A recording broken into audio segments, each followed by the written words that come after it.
Day 1. The alarm goes off. It's pitch black outside, and every single part of your body is telling you this is a terrible idea. Most people hit snooze. They go back to sleep. And honestly, that used to be me too. But here's what's strange. After 30 days of forcing myself out of bed at 5 a.m., the biggest changes weren't the ones the productivity gurus promised me. No, the real shifts were quieter, weirder, and in some ways, harder to explain. Lose an hour in the morning, and you will spend all day looking for it. Richard Waitley. That quote used to sound like motivation poster fluff. Now it makes unsettling sense. This video isn't a highlight reel. No aesthetic morning routines. No pretending it was easy. Just 4 things I genuinely learned. Things most people never mention, and why they might matter more than the habit itself. If you're curious about what actually happens when you stress test your sleep schedule for a month straight, stay with me. Like this video, drop a comment, share it with someone who needs to hear this, and subscribe so you don't miss what's coming next. And please, don't skip any part. The thing most people miss is usually at the end. Number 1. Your body doesn't adapt as fast as the internet says. The first week was genuinely rough. Not Instagram rough where you look tired but still manage a latte and a journal. Actually rough, foggy, irritable, borderline useless by 2 p.m. Here's what nobody explains up front.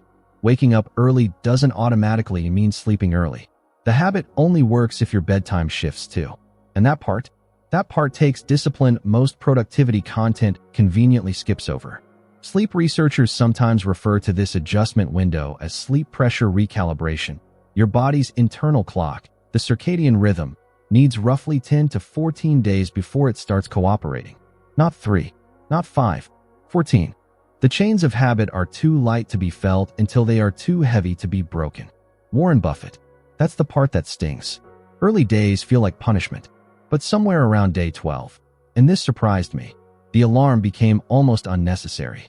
Not because I was magically energized, because my body had quietly reorganized itself around the new schedule.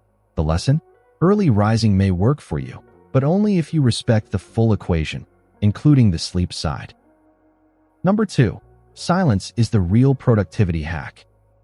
This one is harder to explain without sounding vague, so I'll try to be specific. At 5 a.m., no one is texting you. Nobody wants anything. There are no meetings starting, no notifications stacking up, no social pressure to respond instantly to someone else's urgency. That silence. It's genuinely unusual, maybe even rare in modern daily life. Psychologist Mihai Csikszentmihalyi spent decades studying what he called flow, that mental state where focus becomes almost effortless and time seems to compress. His research appeared to suggest that flow is significantly harder to access when the mind is repeatedly pulled by interruptions. Attention is the most basic form of love. John Tarrant. The early morning creates a window where interruption is structurally impossible. Your phone is quiet. The world is quiet. And your brain, still slightly groggy, still not fully in social mode, often does its clearest thinking right there. This isn't about being more disciplined. It's about working before the noise starts, not against it. Number 3. It reveals what you actually want.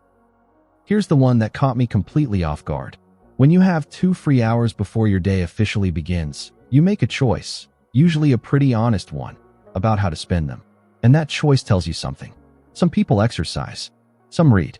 Some sit and stare at the ceiling, which sounds unproductive but is actually closer to genuine rest than most of us get all day.